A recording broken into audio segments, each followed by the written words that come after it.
Buongiorno da Leandro Maggi, buongiorno da Taglio di Po. Siamo con la signora Norina Bressan, un'icona di tutti i commercianti tagliolesi, perché la signora Norina è da 70 anni dietro un banco.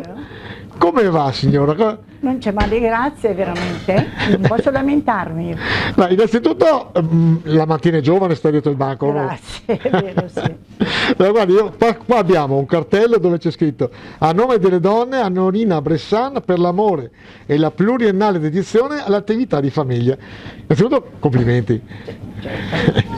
Ma quanti aneddoti potrebbe raccontare, quante cose ha visto dietro il banco? Tante che veramente non riesco a dirle tutte, bene e male.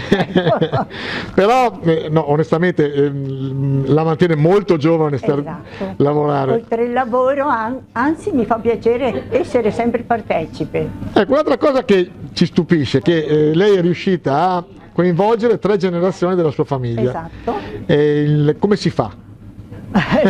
Ci vuole pazienza, ci vuole rispetto e andare bene con tutte le famiglie, dai piccoli e dai grandi. Ecco, quella è la cosa unica. Quindi siamo arrivati alla 3ª generazione, lei si augura anche la 4ª e la 5ª che continui il suo lavoro? Ma spero, no.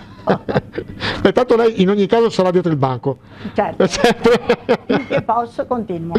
Signora, io la ringrazio, naturalmente le faccio i complimenti, io la conosco anche da una vita, siamo stati vicini, quindi mi fa enormemente piacere annoverarla tra le persone illustri di Taglio di Po. E io ringrazio di essere partecipe con Leandro Maggi. Ho sempre frequentato il papà tuo, guarda che mi ha fatto molto piacere.